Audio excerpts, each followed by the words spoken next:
আমরা নারায়ণগঞ্জে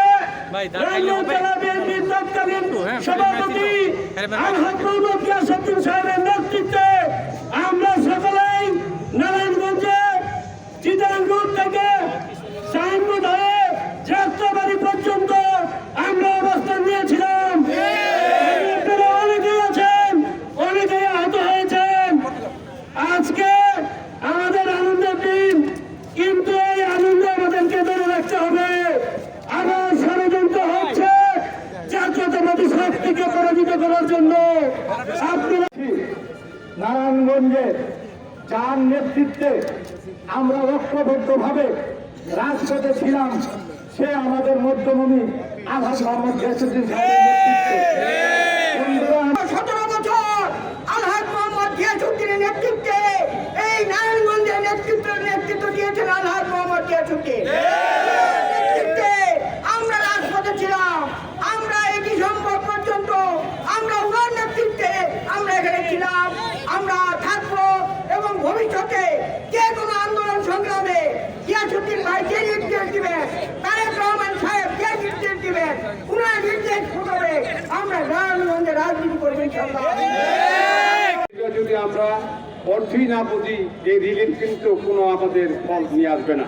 সংগ্রামী সাথী ও বন্ধুরা, 24 নির্বাচনের পরে নারায়ণগঞ্জে যদি বাংলাদেশ জাতীয়তাবাদী দল নিয়ে কোনো কথা বলতে চাইতো, আমি সর্বপ্রথম বলবো সাবেক সভাপতি নারায়ণগঞ্জ জেলা বিএনপি বীর মুক্তিযোদ্ধা সাবেক সংসদ সদস্য আলহাজ মোহাম্মদ গিয়াসউদ্দিন সাহেবের নামে যদি নাম লেখা হয়, তাহলে সঠিক ইতিহাসটা আমরা হয়তো দেখতে পাবো। সংগ্রামী সাথী বন্ধুরা, বিএনপি এবং প্রতিটি ইউনিয়ন ওয়ার্ডের সম্মানিত আমার প্রিয় নেতৃবৃন্দ, উপস্থিত ভাই এবং বন্ধুগণ, আসসালামু আলাইকুম।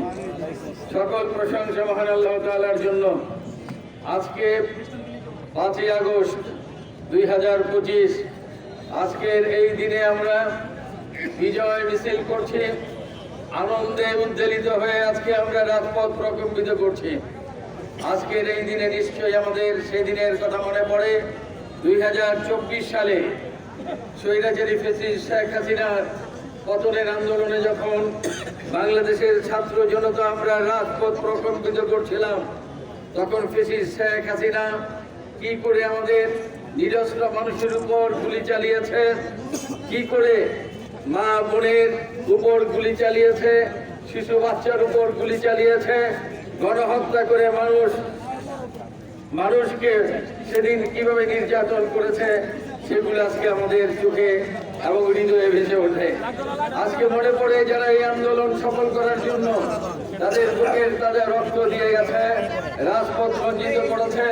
আজকে আমরা সমগ্র জাতি তাদের প্রতি শ্রদ্ধা নিবেদন করি এবং তাদের রুহের মাগফিরাত কামনা করি।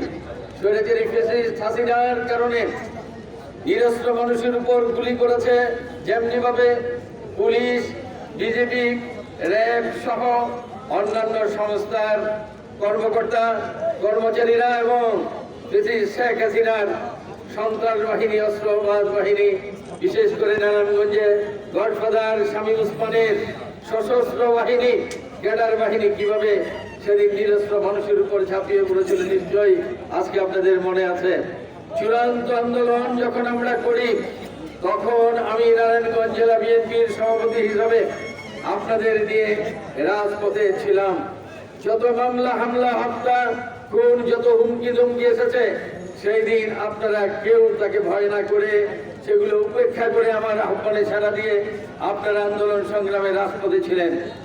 10টি ইউনিট ছিল এই জেলায়।